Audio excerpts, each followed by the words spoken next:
Thumbs up if you can see it. Beautiful. So I am actually going to drop my screen just so I can focus on this. But nevertheless, we are here. We are here. All right. So welcome in, everyone, to our deeper dive discussion on all things social, emotional health and wellness. Okay. I'm so happy that we actually have this space to be able to talk about this. And I encourage you that if questions come up, or if you already have questions and you're just like, I just haven't had the opportunity to ask, feel free to populate the chat, and then at the end of the presentation, if I haven't addressed your question, I will most definitely answer to the best of my abilities. So just doing a quick staff check-in. How you doing? Oh, I can't say it like her, but how you doing? So using the chat feature, I just want to do a quick check-in in this space, using either an emoji or using one word or 2 words max. Please populate the chat and let me know, how are you doing? For real, for real. For real, for real. How are we doing? I'm gonna give us about 30 seconds to respond. Just doing a quick staff check-in. How are we doing? Using an emoji or using 1 or 2 words to describe how you're doing? How are you doing? Yes, Tosin, I feel you. That's a beautiful one. Oh, awesome. Okay, got some good feelings. Got some good feelings. Blessed and favored. Come on, somebody. So my mom used to say highly favored. I love it. I love it. Full of sunshine. Oh, yay. This is awesome. Optimistic. Rodney's feeling real peaceful, looks like. Okay. I love it. I love it. I need the peace. Ooh, I know you need the peace. I got you. I'm gonna drop mine in as well. I'm feeling cool, y'all. Just feeling real laid back, real cool. Had to get my anxiety under control, because anytime I do any type of anything, it's like it tries to creep up on me. So I had to do some deep breaths and look out the window and look at some trees. So I'm better now, but I'm happy to hear and see that a lot of people are doing okay. And Ruth, yes, I was feeling that maybe 5 minutes ago. So for those that are having a great day, continue to be great and continue to allow that positive energy, positive vibe just take over. And for some of us that may have had a rough start or got a lot going on, I just pray and hope that it gets better, right? So we're going to get into it. So for some of you, y'all had the opportunity to get a full-on introduction as to who I am. And so for those that don't know, just as an entryway, I am Amber Barnes McElhaney. So yes, I go as Barnes. That's my maiden name. McElhaney is my married name. And I'm the director of social emotional health and wellness. And so my background is in social work and mental health. I also have a bachelor's degree in psychology and criminology.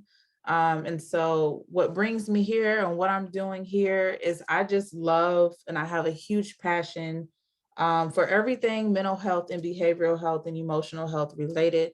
And I truly just want to meet the needs of our community, our young people, and just make a difference. So that's who I am.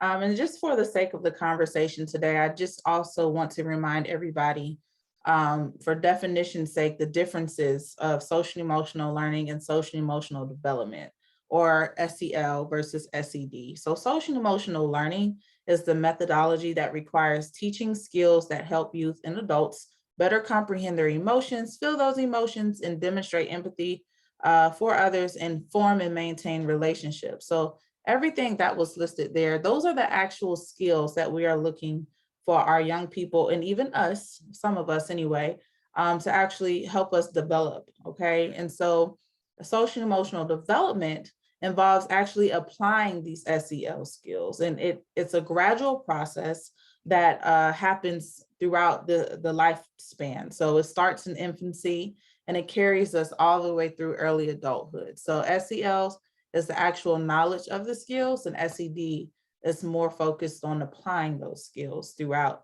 an extended period of time. And so let's get into the strategy. And so I presented this before, but just to make sure we're clear, social emotional development is an org-wide effort to ensure that our youth develop those SEL skills. And so those skills are managing and expressing their emotions and developing positive interactions with others. Our goal, my goal, the huge takeaway here is just, again, for our young people to be developed holistically, and to take a wellness approach to help increase their likelihood of being successful in life. It's like being able to have, being able to develop those life skills, as we would say.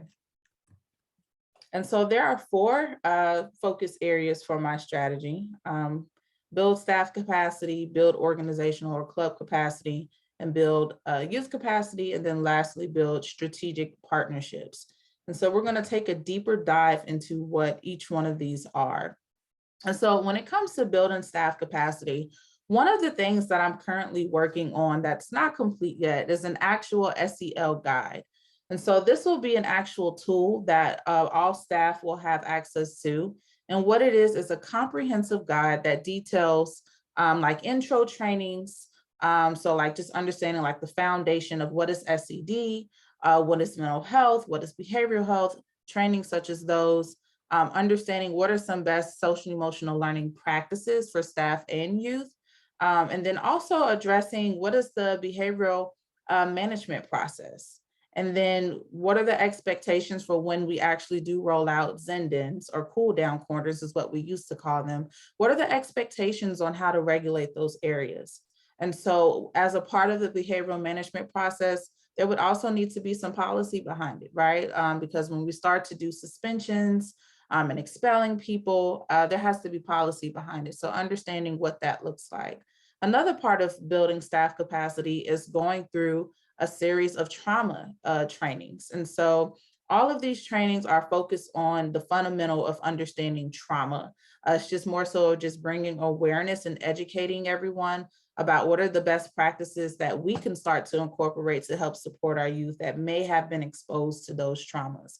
And so we're doing that right now. We're going through a series of trauma trainings with our partner from Chris 180.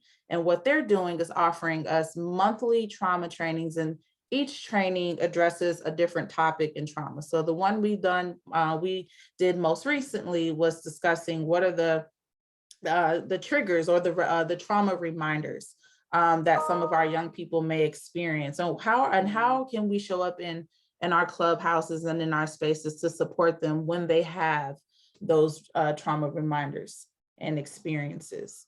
And so then lastly, a way that I'm also building staff capacity is through our SEL training series. And so that's to come. I'm in the process of solidifying the MOU so we can launch that training series.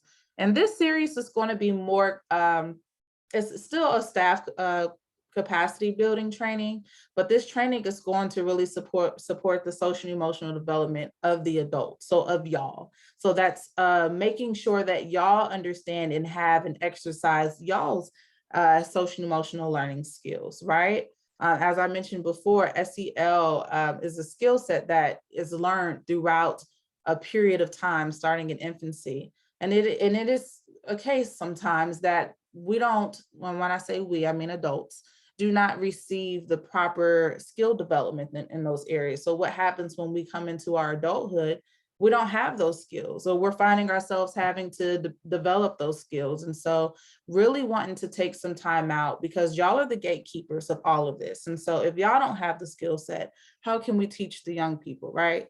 And so really spending some time to actually develop you all social emotional learning skills. And then again, just teaching y'all those staff practices that y'all can incorporate in your program areas.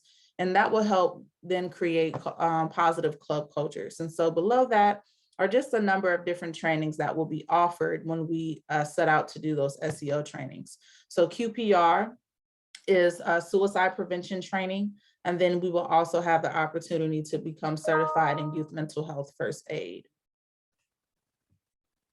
Moving on. So building organization and club capacity. So the goal here or the objective is to create environments where the expression and practice of social and emotional skills can occur in supportive, consistent, and sequenced manner.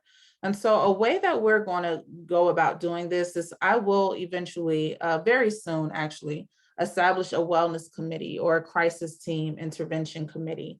And so this committee will be composed of mental health clinician practitioners, as well as maybe some of you staff that have a background in this or have a huge passion or have knowledge of this field. And what we'll do is just kind of come together and form almost similar to like a task force a committee that will help to advise like in certain areas dealing with trauma or mental health or behavioral health for the organization. Another way that we're going to build club and organization capacity is through looking at our policies and our procedures. Okay, and I'll speak more to that as at later in another slide, so you can actually understand what that looks like and what that means. But just know that keep it in forefront that that is another way in which we will build organization capacity. And then lastly, developing tools and resources to support club staff. So a part of that is the SEL guide that will come out. The other part of that is SharePoint, and there is a health and wellness SharePoint that I created, and in there, if you haven't looked at it already, I have been uploading and have uploaded some helpful resources for clubs to reference. And so these resources can be used and infused when y'all are doing staff meetings. If you're noticing that you're having maybe some behavioral problems with certain, either a group of people or individual, you can reference that SharePoint to receive some guidance on how you can better support that individual or that group in just being able to get back on track and developing those pro-social behaviors that we're wanting and looking for. So when it comes to building youth capacity, we are actively doing this now. And so what this is implementing standalone social and emotional learning programs, as well as integrating social and emotional skill building across core program areas. And so one way that we're doing that within my pillar by itself is just identifying SEL curriculums. So curriculums that outline those SEL skills that we're looking for, and allowing youth, when we're doing the program, allowing those youth to have an opportunity to develop them. So one way that we're doing this is through the Smart Moves core module. Many of our clubhouses are implementing this already. And so it's just a step-by-step, day-by-day curriculum that has lesson plans, that there's a hyper focus on maybe social awareness, that we're trying to develop. And so there will be an activity that will help a young person exercise and develop that particular skill set. Another way that we're doing this is through positive action. So Smart Moves is a curriculum that all clubs are expected to do. It's a targeted program. And then positive action is another SEL curriculum. And so we've been able to scale this across the organization out to 19 clubs. And then with this, with this curriculum, we have a number of young people, we have a number of clubs that are focusing on 2nd and 4th grade. And then we have another group of clubhouses that are focusing on middle school. And so right now, we're just trying to see which curriculum works and fits best for our organization. And we look for that feedback. I look for that feedback to know like what is working and what is not working. And then lastly, we are piloting a curriculum called Respectful Ways. And with this curriculum, this is hyper focused on middle and high schoolers. And so this deals with a lot of character development, as well as, again, building out those SEL skills. And so just trying to incorporate different ways to build and exercise those skill sets. And we're just trying to do it in a number of different ways. So when it comes to building youth capacity, it's really just implementing those programs and those curriculums to give them the opportunity to do such. Building strategic partnerships. And so I'm partnering with key organizations to provide targeted resources and services to support mental health, caregiver engagement, and trauma-informed care to youth and families. These are a current list of partnerships that we have already established or we are currently working on. And so Emory University, we've partnered with them, and what they are offering us is a pilot program called Sparks. It's a psychotherapy group counseling program. It's a 16-week program. You can meet either twice a week for 8 weeks, or you can meet once a week for 16 weeks. And what we're doing here is identifying young people who have been exposed to either any type of stress, so community violence, with a hyper focus on community violence, police brutality. Yeah, so those are the main two. So any type of stress related to community violence or police brutality. And through this Sparks program, we are allowing our young people to express themselves, and we are also teaching them skills to better cope when they are exposed to different stressful situations. Chris 180, not only are they providing trauma training for us, but they are also providing some intensive treatment services to our Harlan club. And so what that looks like is either we have, her name is Ms. Nika, she'll go in and support the staff and the students there with either some group counseling, or if a staff member, the directors identify that there's a young person that needs some of those additional supports, Ms. Nika will have one-on-one and provide one-on-one counseling for that individual. Hopebound is a partnership that we have that is providing group counseling at the A. Worley Brown Boys and Girls Club. And then Parent University is a partnership that we are using to help start and kick off our parent engagement initiative. And so what they're doing is coming in and they're completely owning and we're using their framework and on how we engage and incorporate parents into our BGCMA family. And so one of those ways that they're doing that is having monthly parent connects.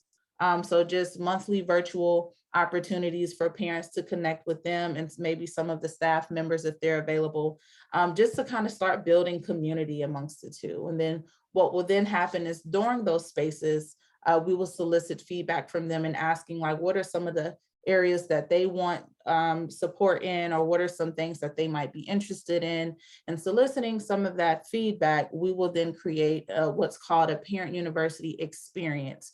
And so this will be an in-person experience where we will offer 8 workshops, and of the 8 workshops, parents will have the opportunity to select 4 of those workshops to actually go in as in like a university or college style and take those classes in those workshops to either learn more, to learn about a topic, to develop a skill set, etc. So it's limitless. And so this is just our hope and our way of just being able to engage our parents and our caregivers more. Children's Healthcare of Atlanta is a relatively new partnership. We've met recently with them, and their hopes is just to provide some resources and some trainings to us because they also have a wellness initiative.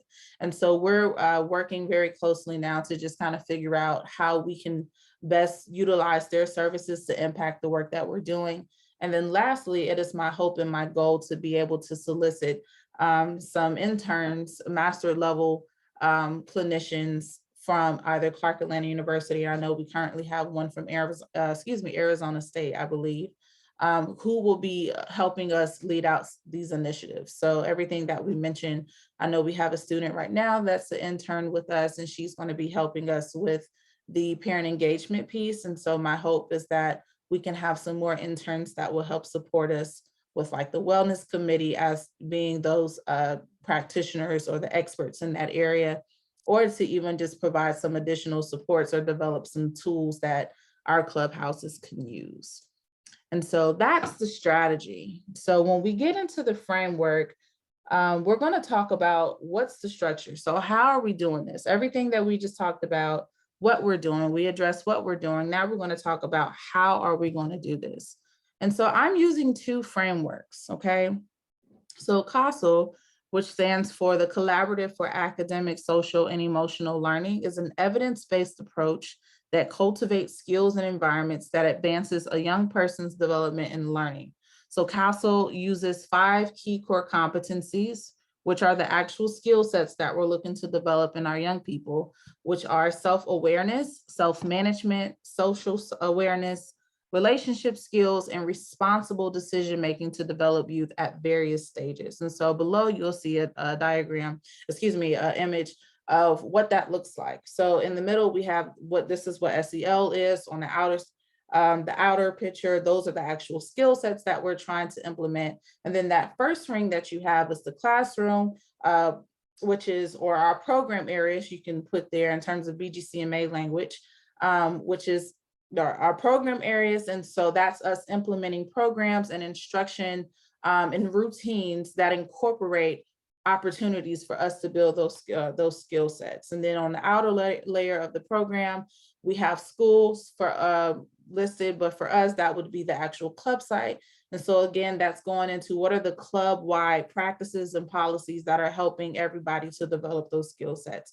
And then lastly, we're going into the homes and the communities. We can still keep that there, but I would even challenge us in saying the org. So how are we as an organization helping us to develop those SEL skills, from staff members to adults, like a community partner, as well as our families, right? And so that's what CASEL is. And so we're actually using their framework, the 5 key core competencies. Those are the skills that we're looking to develop in every aspect of the organization, starting from the youth, working its way all the way out.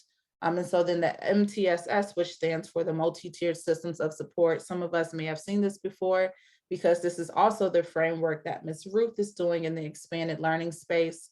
And it actually aligns very beautifully, because this is how we are providing targeted supports to members needing that additional intervention. And this is taking the proactive approach. And this is how we're scaling what we're doing. And so the tiers, well, again, is how we identify which level of support a young person may need. And so tier 1 is just basic core instruction. So, and I'll show you in the slide after this what that means. And then tier 2 is targeted intervention. And then lastly, tier 3 is intensive intervention. And so with this framework, by taking the systemic approach with SEL will be infused in the following ways. And so BGCMA programming and curricula, creating and developing club culture, creating and edifying policies and staff practices, parent engagement, partnerships, and outreach. And so again, CASEL, we use CASEL as a framework to identify the skill sets that we're looking to develop. And then we're taking it and allowing us to implement different, either a program or strategies or processes or procedures that will give us opportunity to develop those skills. And then by taking a proactive approach, the MTSS framework will help to scale the supports in the following ways. So as I mentioned, we have tier 1, which is our universal supports, tier 2, which is targeted preventative support, and then tier 3 being intensive intervention.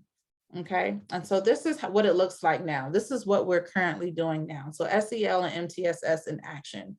So in terms of that universal support, we're currently implementing the following curriculum: SMART moves, positive action, respectful ways, GCAP, so that's making proud choices or making a difference. We have a partnership with Precious Me that offers an SEL curriculums for girls. And then we're doing parent engagement, and we're piloting it in the West Cluster. Okay, and then when it comes to targeted supports, we have, again, our partnerships with Hopebound, which is offering the group counseling. It's a targeted group of individuals that have been identified in needing that additional support.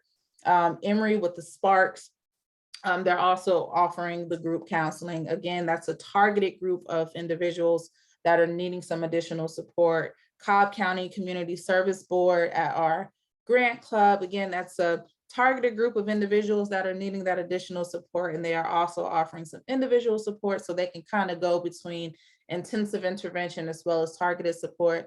And then what I'm currently working on is also identifying maybe some curriculum, some lesson plans, some activities that can be targeted for young people that might just need some better coping with anger management or grief or anxiety. And all of those will be housed in our SharePoint file. And then lastly, the intensive intervention. And so we have partnerships like Chris 180, who's providing direct services, as well as Cake Club. But again, Cake Club is one of those partnerships that can kind of go between intensive and targeted in their abilities to be able to offer support for our young people who have experienced grief. And so that's what it looks like in action. So what does this mean when it comes to being trauma informed? In order for us to get to a state of being what's called trauma informed, everything that we just discussed prior to this slide is the foundation. We have to understand what social and emotional learning is. We have to understand mental health and the ways of when we are in a certain mental state of mind, it impacts or it gives us the ability to be able to develop those SEL skills. However, we know that if there are present mental health conditions, that again, it'll affect the way that we're able to develop those skills, right? And a lot of times, the reason why some people have mental health, not a lot of times, but some of the times, because some people have mental health, is because of trauma. We know that trauma can induce a mental health diagnosis, right? And so that's the same when it comes to a behavioral health diagnosis, okay? And so again, that's the foundational work in order for us to be able to get to a point of being what's called trauma informed. And so there are 4 phases. I know you count 5 here. I'm gonna explain the last one, but there are 4 phases in trying to become a trauma informed organization. I'm gonna be honest and tell you that it is no walk in the park. It's going to take a lot of shifting. It's going to take a lot of understanding. It's going to take a lot of experts coming to the table, really assessing where we are as an organization, assessing our policies. It's going to take a lot of integrity in terms of like at the club level and just making sure that when tools and resources are provided, that they're properly being used. When, for example, when we developed a behavioral management policy, like it actually being used. And so everything will have to take into effect in order for us to get here. And so again, there are 4 phases of becoming a trauma-informed organization. The first one being to build awareness. And so this is just creating a favorable condition for work and for the club. So that's that positive club culture. So we cannot begin to do trauma work until we have a positive club culture and we have a positive work culture, okay? So that's the first piece. The second piece is to become trauma aware. And so what this is building foundational knowledge of trauma. So we, as an organization, we're currently living between the spaces of building awareness and trauma and becoming trauma aware, because we're currently doing the Chris 180 trauma training series. And so still trying to cultivate, that positive club culture, going through a series of trainings, whether it's from myself or through YDDs, on how to cultivate that, that positive club culture, but also taking those trainings, right? And to making sure we understand what is trauma, the effects of trauma, and what can we do within our spaces to help support, again, those young people that have experienced trauma and not re-traumatize them, right? So making sure that we know as staff, what are the practices that we can implement, what are the practices and what are some developmental opportunities that we need to develop within ourselves to be able to show up and be present and not re-traumatize our young people in our spaces. The third phase is being trauma responsive. And what this means is applying trauma-informed practices. So as we're continuing to go through these trauma series, and then I'm doing the back work in developing like a wellness committee, and we're looking at some of our policies and connecting with some other stakeholders in our organization that influence policy and the SOPs and all of that. Both are happening simultaneously, right? And then once we get to a place of I have identified what practices we need to add or modify or create, or once we get to a place of just understanding what some of those procedures need to be, we will actually start to apply them. We would start to apply them on a regular basis to assure its efficiency and making sure that it works for our organization, right? And so then the next step being the next step being trauma informed. And so once we have created a favorable workspace and a favorable club culture, positive club culture. We start to build on our knowledge. We start to develop policies and procedures. We understand them. We apply them. What'll happen is the organization will become like an institutionalized, we will start to institutionalize how we approach trauma, if that makes sense. So there will be a routine in place, there will be a procedure in place, and then we will be doing our part to make sure that we don't re-traumatize anybody in this space, to being able to offer the support that they need, to be able to meet the needs of the young people, and to also be able to make sure that we're doing things in a good manner, right? To make sure that we're not, I keep saying re-traumatized because that's the biggest takeaway here. A lot of times with organizations and becoming trauma informed, the reason why we're not able to properly execute is because we get stuck here with, sometimes we'll do the practices, sometimes we don't, right? We have to just make sure there's some fluency there and making sure that everybody's on one accord in implementing it. And then lastly is radical healing. So that's not a part of the traditional 4 phases of becoming trauma informed. However, it is an Afrocentric approach to becoming healed from trauma.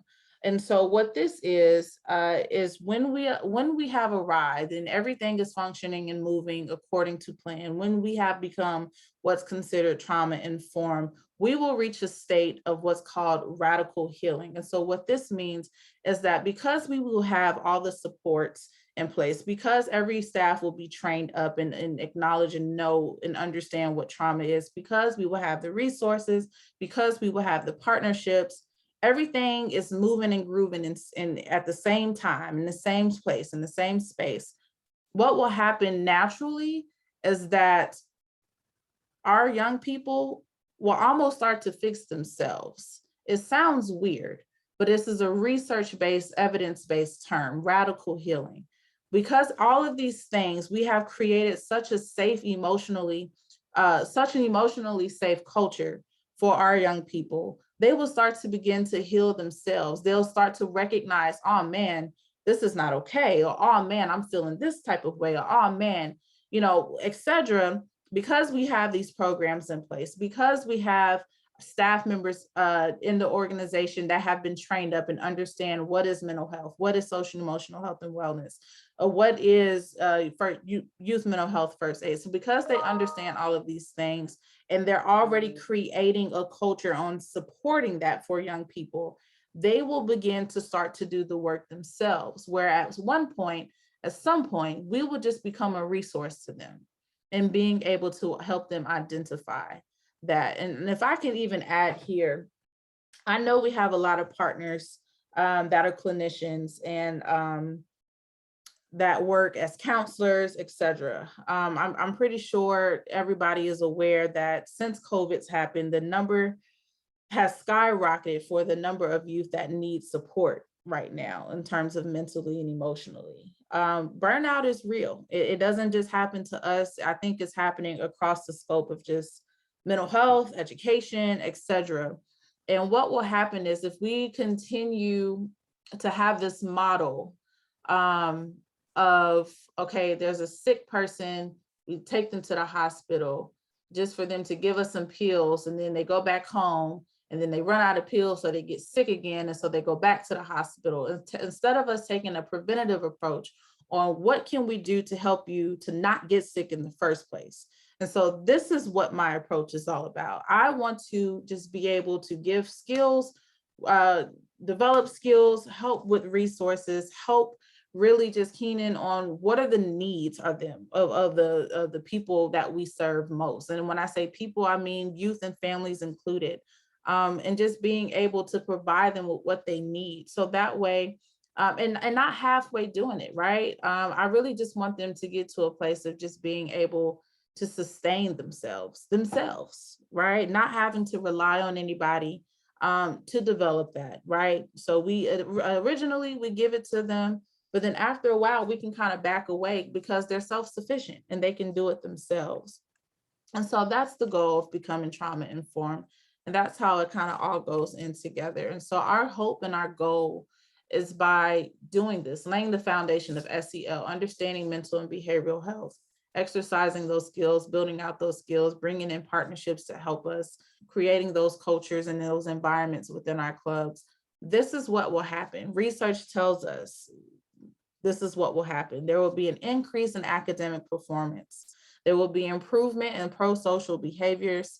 There will be the reduction in emotional distress. And I will also add a reduction in mental health diagnoses. And for our young people, the top diagnoses are depression and anxiety, and then improvement in attitudes about themselves and others. And so as we're aiming to develop leaders within our space, as we're aiming to really just help them get to their next level and embark on that great future that we say, an important part of that is making sure that they are well, right? And so that's where the wellness piece comes in, and making sure they have what they need so they can properly go to school and know how to manage and maintain, so that they can either go into the military or go into a Job Corps experience or become an entrepreneur. Like, these are the foundational steps that they would need to really help embark on that great future.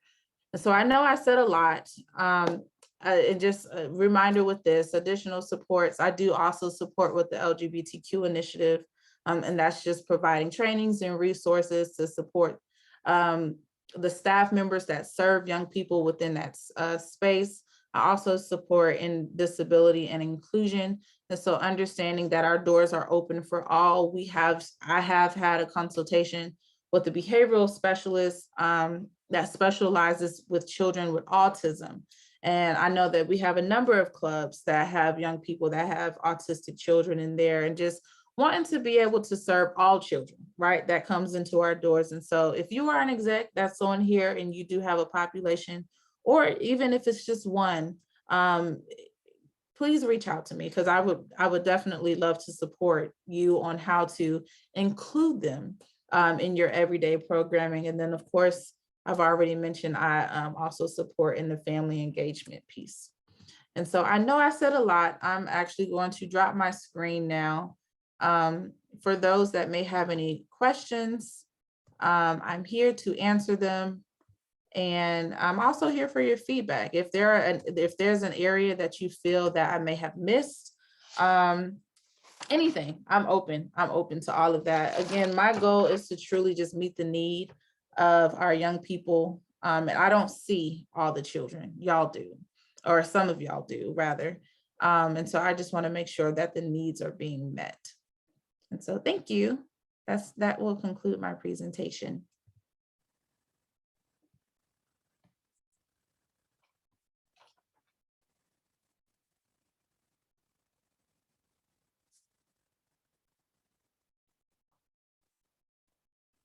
Thanks, Sarah.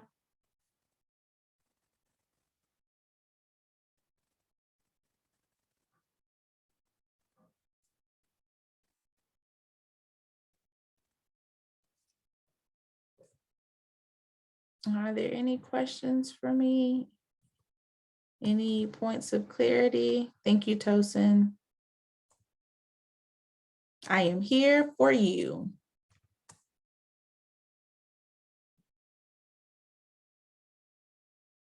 Thank you, Rodney.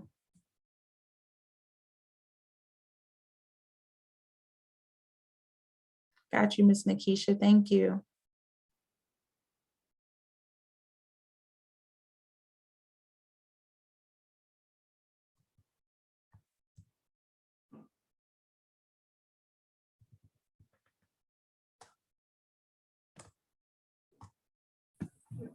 Hey, Amber, can you hear me? Hey, Cal. Yes. Hey, How are you?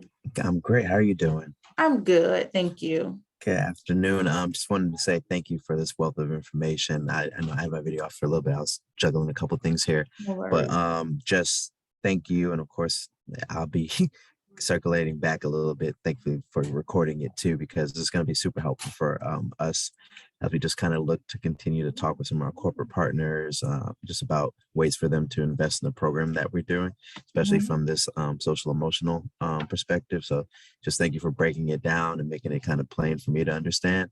And definitely I'll just follow up with any other questions, but just want to say thank you for the time. Awesome. Thank you. I'm glad it was helpful.